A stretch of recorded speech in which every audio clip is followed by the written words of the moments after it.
Hi, this is Russ with Devoted Golfer TV. We are at the 2023, I got it right. Yes. Right? And it's January. We're at the 2023 PGA Merchandise Show, and I'm here with John Freeman from Mizuno. This is your first show, isn't it? It is. I Yeah. started in R&D with Mizuno about 2.5 years ago. Yeah, right out of school. Yes, Yeah, you're a golfer? I am. I grew up playing golf, competitive golf, played club golf in college, but really focused on engineering. Yeah. And so it's fun to work at a place that's your hobby, isn't it?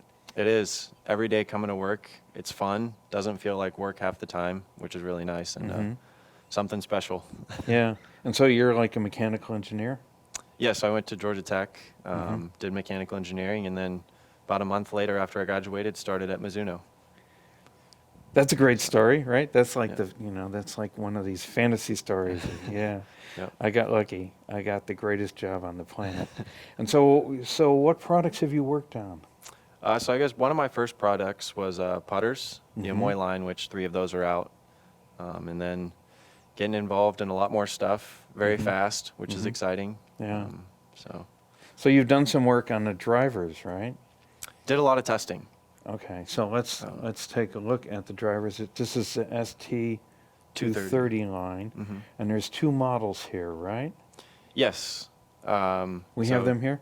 We do. The STZ and the STX. This has been the big buzz for us around the PGA show this year, and very excited about the new technology going into these heads. Yeah. Some of my friends were out on demo day and came back from demo day, and they go, wow, have you tested the new Mizuno drivers yet? So, Yeah. okay, so there's 2 different models, right? And what do we have technology-wise on these that you're going to tell us about? Yeah, so if you've noticed in the past maybe 4 or 5 years, we've kind of been in this rapid development cycle, a new driver every year since the ST190. And all of those models had the wave sole. We went away from that and got some exciting new technology called the Cortec chamber. Okay. Break anything. So that's located on the front side, just the most low front extreme part of the head, right? The blue TPU material encases a stainless steel metal piece, which is the most extreme spot to manipulate spin, as well as increase ball speed coming off the face. Okay. And what are we looking at? Is this the slot here? Yeah, so that's kind of a cross-section view of the head, which we've got an open cavity, which is really allowing the face to flex.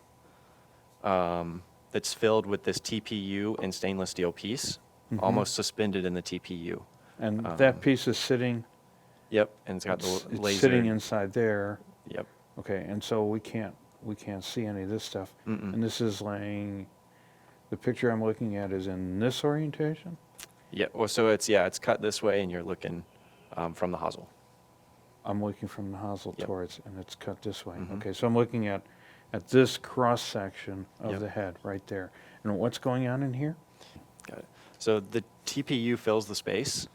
With that open cavity, the face, when ball impacts it, very flexible. To make sure we're under the limit, as well as be right up next to the limit, USJ limit, we filled it with a TPU, and that inserted weight is providing an extra, I like to sort of compare it to a spring. As the ball impacts the face is going to hit the TPU. TPU then hits the stainless steel piece, then hits the back of the TPU. Okay. Once it hits the back, there's got to be another force coming forward towards the face. So that's where the ball speed comes in. And then we really wanted a more optimal spin. So being able to put a 5-gram stainless steel piece front and low center really creates low spin head, much more optimal for distance. So front center. Okay. And so what I'm hearing is that you're limiting the trampoline effect, right? I mean, it gets to a certain point, and if I'm wrong, correct me. It gets to a certain point, it gets stopped, so that the face doesn't go back too far, and it can come off faster. Yeah. So we're not limiting the trampoline effect, but almost. We've got the thin face, right? Yeah. and that's going to create some ball speed. And having that open cavity with the TPU is almost adding to the thin face. Okay. But I mean, we're all trying to play within the rules, right? The USGA has got the CT limit. Yeah. So that open cavity and TPU combination allows us to fine tune it and get up as close as we can without being illegal. Okay. Yeah. Yeah, and you don't want to be out there illegal because Right.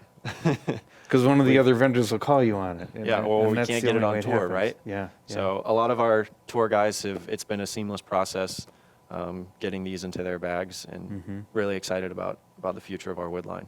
Okay, so you've got these out on tour already? Yes. Yeah. About how many of them? In the U.S., we've got, I think, 4 or 5 out on the tour, and then a much more on the European side as well. Our team over there does a really good job. Yeah. So this is a World significant change for Mizuno. You haven't had that much tour presence with your drivers in the past. Yeah, I mean, the last 2 or 3 years, there's been a much bigger presence. But this exciting new technology is catching some eyes, and Keith Mitchell, being one of the top drivers on tour every year, come up to him and say, "Hey, where'd you get that? Where are you playing?" Yeah. So people are interested. I know our friends came off the range saying, "We need to take a serious look at this thing." Yeah. So there's some more technology slides here. STZ, there's 2 models, right? STZ and STX. Okay. So we're looking at STZ. So how would I differentiate my thinking about these 2 models? Yeah, so we've got the STZ and the STX. Let's first talk about the STZ. You can see the yellow axis there. It's showing Y or Z in the up-down direction. Z axis is coming back towards the weight in the back of the head, and then X is going towards the hosel. Okay. So the tech is kind of in the name. On the STZ, we've moved the sweet spot just directly back on that center Z line. And from a head profile shape, it's a little more squatty, a little more lower to the ground, with the CG pulled directly back. Okay. This results in a high MOI head, very straight flight. Okay. Low spinning as well. And then next slide, STZ. We've kind of moved the CG. This is STX. Yes, sorry. Yeah, okay. STX. We've moved the CG more towards the heel. I get it. From a player profile head shape, it is a little taller and a little more pear-shaped. But kind of to compare it to something else out there, it's almost like the mass properties of this head are more like a muscle back. It's more workable. Easier to draw, easier to fade. Gotcha. With a little more added spin as well. Because, I mean, you need spin to work it both ways, right? So it's you also need spin to keep the ball in the air. Right. Right. I mean, we have this discussion. I mean, everybody comes in low spin. Yeah, I want to take spin off. I want to take spin off. You know, we've seen a little bit of spin. We've seen a little bit too much spin come off on some of the heads, and we're throwing knuckleballs. Right. Especially if you don't have the ball speed.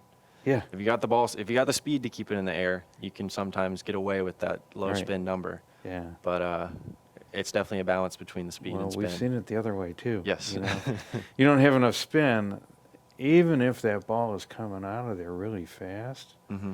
It's doing weird stuff out there. You know, the knuckleball, right? Who knows which way it's going? You know, or is it going to fall out of the air? And when you get enough spin, that ball stays out there. Yep. Yeah, so the STX, it's going to be a little more workable, a little higher spin rates. STZ is that really straight flight, not one to do too much with the golf ball. Okay. Now, you know, the other interesting thing that we're going to talk about is the hot metal high launch. Yes. And this is a new concept that the slower swing speed driver or the slower swing speed golfer needs different kind of gapping. Right. And in order to effectively play this game, you can't Right. play tour lofts if you don't have swing speed. Right. So this is a new addition to our hot metal lineup. It's been very well received. but we did a lot of testing on what are the best lofts for different head speeds. The industry over the past 4 or 5 years just keep making the 7-iron stronger and stronger and stronger. Yeah, yeah. And we're like, well, wait a second. We're all fitting with the 7-iron. What happens when they order 5-through gap? And in the fitting, they were hitting the 7-iron really far. But is that 5-iron actually going further at their head speed? Gap collapse. Right. Yeah. So we did a lot of testing and found out around 70. Let's take a look at the lofts. There they are. Yeah. Okay. Yeah, so you can see the different lofts. We like to characterize it as traditional lofts, which is going to be your tour models, and then modern lofts and strong lofts. Most everything out there now, especially in the game improvement side, is very strong lofted. But that doesn't necessarily mean you're going to hit it further for that 65, 75 mile an hour head speed. You're looking at it, right? Yeah, yeah. Fortunately, my head speed is still above my age, but it's getting closer. Right. So as you can see, let's just look at the 7-iron. We've got 34, that's going to be traditional.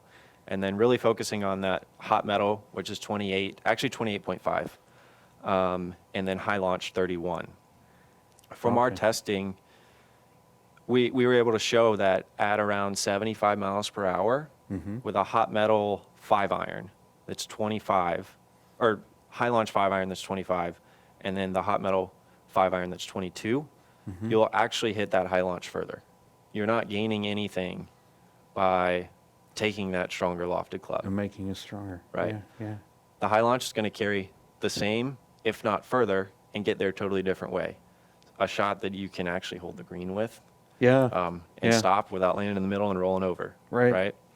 And then if you get even slower, in the 60s, you'll actually be hitting the 7-iron further in the high launch than the hot metal. Okay. So it's kind of a complement to our fitting in the hot metal family. Yeah. With our shaft optimizer telling you which shaft to play, and also showing you your head speed. You Yeah. can then find out which set of irons with which lofts are the best for you. Yeah. And I've already had some feedback from a fitting friend who you know, is advanced stage like I am, and has a lot of those kind of customers, and he's loving it. Right. Yeah. It makes each club in your iron set more useful. Yeah. You don't just get fit with the 7-iron and then suddenly get your 5-iron and It doesn't go any further. I can't get off the ground, or it doesn't go any further. Collapsing. Yeah. Right. So this set really allows you to have a much more useful set of irons that are more playable and can actually hold the greens. Yeah. Yeah. And so S23 Wedge. Now, I brought in a bunch of the E21s. ES21. ES21s. And, you know, I played the wedge from years ago, and it hasn't come out of my bag, where you had the notch in the center, and the weight was pushed toe heel. Right? What was that, like the 21 or something? Yes. Yeah. And it stayed in my, it's still in my bag, actually. Okay. You know, and I've sold a bunch of them, and then when the next version came out, that notch was gone. And I looked at that and said, why not a forgiving wedge? Right? And so the S21s came out. Is that the right name? Yep, ES21. Yeah, it was the S21s. ES21s. And then after that came the S. What was the prior model to this? So the prior model to the S was ES21. In between, the T22 came out, I guess, in between, which is more of our tour level player's wedge, but by no means. And it didn't have that notch. Right. Yeah. No notch. It's more traditional. You know, do I hit center face on my wedges all day long? Not quite. Right. And one of my friends, who actually came to visit you the other day, Viv, he called me like 2 months ago. He goes, "Have you played the ES21s?" I'm like, no, they're hanging on the wall. I actually haven't put them in my bag yet. He goes, "Do it." Right? I love these things. Right? So the ES21. Yeah, so ES21, that was kind of our proof of concept for a very techie wedge. Yeah. The goal there was Techie wedge. I mean, that's a new concept, right? Who builds a techie wedge? right. The concept there was to bring the CG, the center of gravity, as close to scoreline center as possible. What this is going to do for you is create more spin on center shots, as well as more spin forgiveness on mishits. And that was a casted wedge with two pieces welded together. Right. And S23, the new addition to our lineup, is complementing the T22. But instead of a casting, we implemented this technology into a one-piece forging. So much more players-like look, but still with the same tech. Yeah. Right. So you didn't put something in their hands that scared them. Right. Right. and the S21 was only black. Yes. So there's two colors on this, right? Yeah, we're going to have this satin chrome finish, as well as kind of a dark copper finish, which this has been very well received, and everyone's attracted to this finish. Are they? Yeah. Yes. Yeah. Looks really cool with the black cavity fill, and makes the head sort of even look a little smaller. Golf balls. Yes. You've been trying golf balls for a number of years. I would say moderately successful.